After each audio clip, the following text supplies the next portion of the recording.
Setiap anak memiliki keistimewaan. Anak yang kita anggap malas, tidak berprestasi di sekolah, mungkin saja suatu hari nanti menjadi anak yang sangat sukses dan membanggakan kedua orang tuanya. Atau sebaliknya, bisa jadi anak yang dulunya sangat rajin dan pintar dan kebanggaan kita, bisa jadi suatu hari nanti justru masa depannya tidak cerah. Tergantung dari bagaimana cara orang tua mendidik dan membesarkannya. Seperti kisah berikut ini. Suatu hari, seorang anak bernama Doni. Aku adalah ibunya Doni dan Doni memiliki dua orang adik, Ruli dan Rini. Dan hari itu, suamiku tanpa ampun memukul Doni. Dan Doni pun meraung-raung, ampun ayah, ampun ayah, ampun ayah. Begitu katanya sambil terus menangis. Belum cukup dipukul oleh sang ayah, suamiku ini kemudian mengambil raket penepuk nyamuk yang ada di dalam kamar dan kembali memukul anakku Doni dengan membabi buta.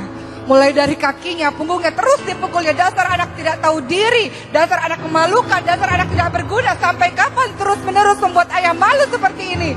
Kata ayahku berteriak-berteriak. Anakku kemudian terus meraung-raung, ampuni aku ayah, ampuni Doni ayah. Dan matanya memandang ke arahku yang tidak bisa berbuat apa-apa. Dan seakan-akan mengharap bantuan dan pertolongan dariku. Tapi siapalah aku ini? Hanya seorang istri yang tidak berdaya. Karena aku tahu betul tabiat dari suamiku yang tidak bisa diganggu ketika sedang menyiksa anaknya itu. Maka ayah ini, suamiku ini terus memukul anakku Doni sampai terengah-engah. Dan kemudian pada akhirnya dia duduk sambil dengan nafas yang tersengal-sengal. Dan dengan membentak dan berteriak dia berkata kepadaku, ajari anakmu ini supaya tidak bodoh lagi seperti ini. Ajari anakmu ini malu-maluin saja. Sudahlah bodoh, rapat, jelek, tidak naik kelas lagi. Mau ditaruh mana muka saya ini? Kata suamiku sambil dengan keadaan yang sangat marah. Dan langsung meninggalkan ruang tamu dan masuk ke dalam kamar. Dan anakku Doni yang sedang kesakitan ini pun langsung saja aku peluk. Dan dengan bersimbah air mata anakku Doni mengatakan, Bunda, maafin Doni karena lagi-lagi Doni membuat malu ayah. Doni ini udah belajar keras, Bunda, kan Bunda tahu setiap hari Doni belajar. Iya nak, kataku. Aku pun tak sanggup lagi untuk menahan air mataku. Besok-besok kita belajar lebih rajin lagi ya nak. Doni pinter kok. Insya Allah nanti tahun depan Doni bisa naik kelas. Kataku mencoba untuk menghibur anakku. Tapi Doni katakan, tapi Bunda kan tahu, walaupun Doni udah belajar, tapi Doni ini gak pinter. Doni udah berusaha keras Bunda, tapi tetap aja nilai rapot Doni ini jelek Bunda. Kata anakku sambil terus menangis. Doni gak sepinter adik-adik, kenapa ya Bunda? Jangan-jangan Doni ini bukan anak ayah. Kata Doni sambil terus memeluk tubuhku.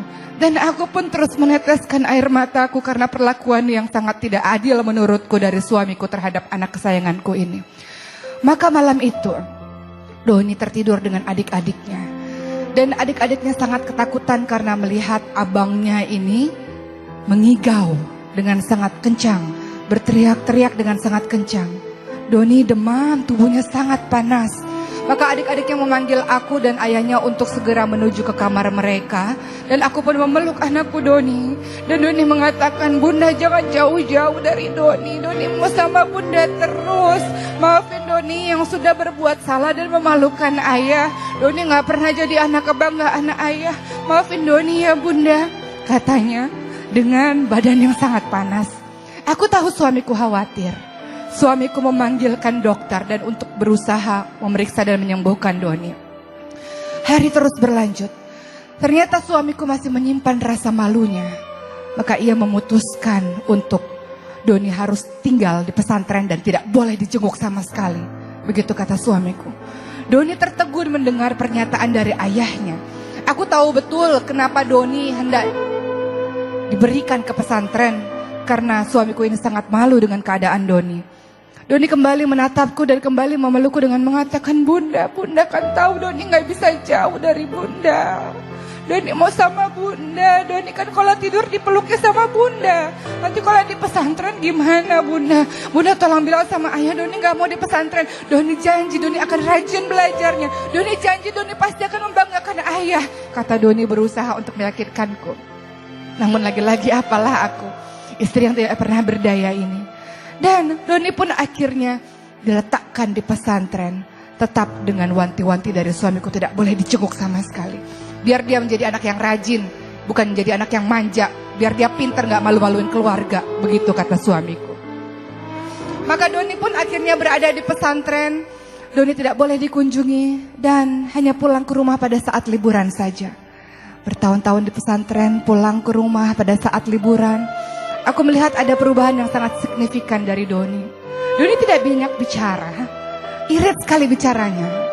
Kalau di ruang makan, adik-adiknya sering bercerita tentang prestasi mereka di sekolah dan ayahnya menyambut dengan antusias, tapi tidak dengan Doni. Bahkan ayahnya tidak pernah menanyakan prestasi Doni di pesantren. Dan Doni pun tidak pernah menceritakan prestasinya. Ia menunduk saja dan terus makan saja tanpa bicara sepatah kata pun. Tapi ada yang berubah dari anakku Doni. Doni setiap malam saat kami semua tertidur, di sepertiga malam ia bangun dan sholat tahajud. Ia menegadahkan tangannya dan berdoa kepada Allah Subhanahu wa Ta'ala. Dia rajin berpuasa dan sangat berbeda dengan adik-adiknya. Setiap kali keluar rumah, Doni mencium tanganku, memeluk tubuhku dan mengatakan, doain aku ya Ma, doain aku ya Bunda, doain Doni ya Bunda. Hal yang tidak pernah dilakukan oleh adik-adiknya karena didikan modern oleh ayahnya. Maka Doni menjadi anak yang sangat aku sayangi. Ketika Doni selesai dari pesantren, ia kembali ke rumah berharap ia akan kuliah. Tapi lagi-lagi ayahnya mengatakan, dengan otak yang seperti itu, gimana mungkin bisa kuliah? Biarkan saja dia gak usah kuliah, nanti malah jadi beban saja. Begitu kata suamiku. Maka Doni pun tidak membantah. Ia sibuk mengisi hari-harinya dengan menjadi remaja masjid di perkampungan, bukan di daerah komplek kami. Setiap hari dia datang ke masjid untuk menjadi imam masjid. Namun pada hari itu tiba-tiba rumah kami digerebek oleh polisi dan Doni dituduh sebagai pengguna narkoba. Doni bersimpuh di kakiku dan mengatakan, aku tidak melakukan itu Bunda, percaya pada Doni. Doni sama sekali tidak melakukan itu. Doni memang sering pergi tengah malam karena Doni berpikir di masjid bersama teman-teman. Karena Doni melakukan ibadah-ibadah di masjid bersama teman-teman. Tapi Doni tidak melakukan itu Bunda, itu fitnah. Itu tidak benar Bunda, Bunda jangan percaya dengan kalimat-kalimat itu. Dan Doni pun pada akhirnya dibawa ke kantor polisi dan ayahnya ini memang sangat sayang sebenarnya dalam hatinya, berusaha untuk membebaskan Doni. Dan memang Doni pun terbukti tidak bersalah. Tapi ternyata kenyataan ini kembali membuat suamiku sangat malu. Dan kembali perkataannya adalah, kenapa sih Doni selalu buat ayah malu dari kecil? Sudah gak pinter di sekolah, bodoh, gak naik kelas, sekarang buat malu lagi, kata ayahnya kembali memarah-marahi Doni. Dan Doni pun kembali lagi diusir untuk yang kedua kalinya dari rumah. Doni yang sudah besar ini pun menatap kepadaku dan menatap kepada adik-adiknya. Aku tahu ada perasaan di hatinya sebagai anak yang terbuang. Dia berkata kepadaku dan adik-adik, Doni pergi ya Ma, Doni pergi ya Bunda, Doni pergi ya adik-adik. Tolong ingat pesan Doni, apapun yang terjadi, tolong jangan tinggalkan sholat. Senantiasa dekat sama Allah. Doni mungkin gak bisa untuk menjaga Bunda, gak bisa untuk menjaga adik-adik, tapi Allah akan menjaga kalian. Janjilah sama Doni untuk senantiasa giat dalam beribadah. Bunda, doakan Doni, semoga Doni jadi anak yang bisa membanggakan ayah, yang mungkin sampai hari ini belum bisa ayah bangga sama Doni. Katanya sambil tersenyum, sementara aku pun lagi-lagi tak kuasa untuk membendung air mataku. Maka pembelaan terakhirku adalah, ku katakan pada suamiku, jangan biarkan Doni pergi. Sudah terlalu lama Doni meninggalkan kita. Izinkan Doni untuk bersama dengan kita. Ini permintaan terakhirku, kataku berusaha untuk membujuk suamiku. Suamiku kembali mengatakan, dia sudah besar, dia harus mandiri, biarkan dia pergi. Begitu kata suamiku. Maka Doni pun pergi. Doni senantiasa menelponku, memberikan kabar untukku. Dia berpindah-pindah kota dan akhirnya bekerja di luar negeri, membangun karirnya sendiri. Dan apa yang terjadi pada keluarga kami? Jabatan suamiku semakin naik, harta kekayaan kami semakin melimpah, dan kedudukan kami di mata masyarakat semakin tinggi. Tapi aku senantiasa memikirkan anakku yang entah hujan atau panas berteduh di mana aku tidak tahu. Tapi kemudian keadaan terbalik. Ternyata suamiku terkena kasus korupsi.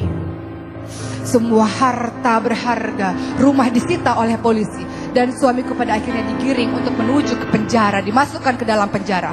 Harta kekayaan jabatan yang selama ini dibangunnya bertahun-tahun, tiba-tiba runtuh begitu saja. Setiap hari semua media memberitakan kepada banyak orang betapa suamiku ini adalah seorang koruptor. Dan pada akhirnya suamiku yang dipenjara, aku dan kedua anakku ini pada akhirnya harus kontrak di sebuah kontrakan yang kecil. Anak-anakku yang terbiasa dididik dengan sangat manja oleh ayahnya, bukan membantuku, malah justru jadi beban untukku.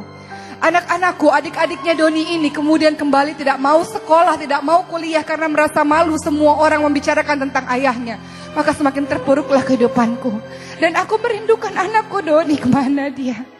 Dan suatu hari, Assalamualaikum, terdengar suara di depan pintu. Dan itu adalah Doni. Doni memelukku dan memeluk adik-adiknya. Maafkan Doni bunda, maafkan Doni adik-adik. Ketika Doni mendengar kabar ini, maka Doni langsung pulang untuk segera selesai kerja di luar negeri dan pulang untuk bertemu dengan ibu dan adik-adik. Dan Doni pun kemudian menjadi pemberi nafkah bagi kami. Tidak hanya menjadi tulang punggung keluarga, tapi Doni senantiasa mengingatkan kepada aku dan kepada adik-adik, ini adalah cobaan dari Allah. Bagaimana Allah menegur ayah dan menegur kita. Apa yang terjadi pada ayah adalah sebab karena kita juga. Untuk saat ini janganlah pernah jauh dari Allah. Karena kalau kita mendekat selangkah, Allah akan mendekatkan kita sehasta. Kalau kita berdekat sehasta dengan Allah, Allah akan mendekatkan kita sedepah. Dan kalau kita berjalan menuju ke arah Allah, Allah akan berlari menuju ke arah kita. Musibah terbesar bagi seorang muslim adalah ketika dia jauh dari Allah. Maka insya Allah semua akan berlalu. Dan Doni pun akhirnya menjadi penyemangat bagi keluarga kami dan bagi ayahnya. Kisah ini memberikan pembelajaran yang luar biasa bagi kita. Jangan sekali-kali engkau bertindak jahat kepada anak-anakmu, membanding-bandingkan, mencela, menghardik, memukul anak-anakmu. Lihat, itu adalah kezoliman, kejahatan yang sangat nyata. Anak-anakmu adalah generasi penerusmu. Anak-anakmu adalah asetmu. Malam yarham la yurham.